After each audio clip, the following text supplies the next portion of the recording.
Os circuitos, nós vamos ver hoje aqui até uma calculadora.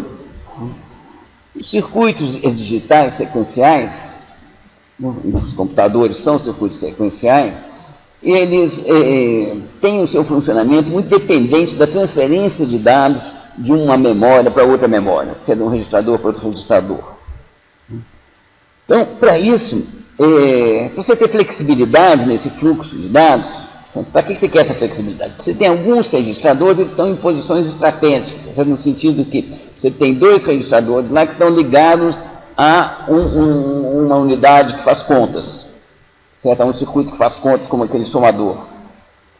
Você tem outra unidade lá que está ligada a uma memória, você tem essa aqui está ligada à saída. Então a gente tem interesse, a gente faz as computações, as computações são feitas deslocando informação de uma memória para outra memória. Então, para a gente ter flexibilidade com isso daí, fica mais legal você ter um desenho que está todo mundo ligado com todo mundo. Bom, então todo mundo coloca dados nesse mesmo barramento. Agora, qual que é o problema? Certo? Vamos pensar agora no barramento muito simples, que é um simples fiozinho, de 1 bit só. Entendeu? Você pegar uma porta lógica aqui, colocar a saída dele para esse fio, pega outra porta lógica, coloca a saída para esse mesmo fio. Se uma coloca 0, a outra coloca 1, qual o valor que está nesse fio? Não dá para saber, certo? Não tem como a gente saber. Em termos físicos, gente, você está colocando 0 volts e 5 volts. Tá bom? Num fio, só você está ligando, você vai ter um curto-circuito. Tá bom? Então isso é um conflito no uso de um barramento, de uma informação comum. O Logicin, vocês vão ver que ele reclama quando isso ocorre, tá bom? Mas num circuito real, você queima o seu circuito se você fizer uma coisa dessa. Um barramento, ele permite esse tipo de conexão desde que esteja protegido por circuitos especiais, por componentes especiais que a gente chama de controlled buffers. Esse controlled buffers, ele tem um controle, né? Por isso que ele é controlado, que faz a ligação ou não de uma saída de um componente com um barramento. Desse jeito que está aqui, ó.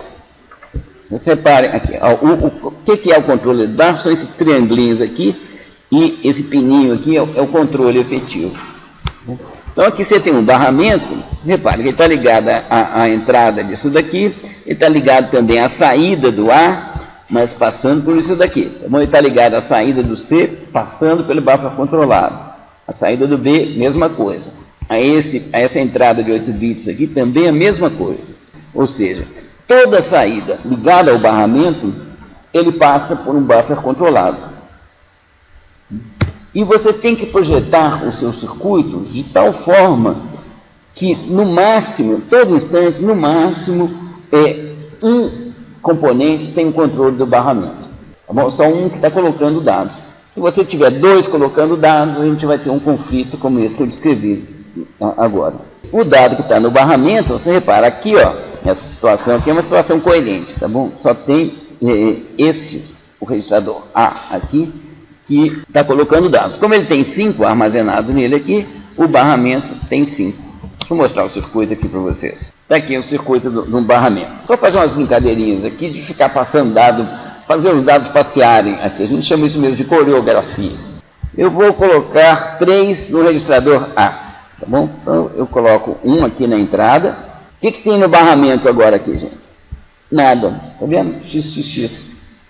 Porque não tem nenhum buffer controlado colocando dados aqui.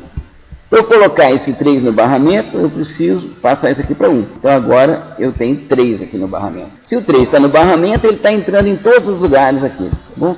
Então, se eu quero colocá-lo no registrador A, eu passo esse clock aqui de 0 para 1.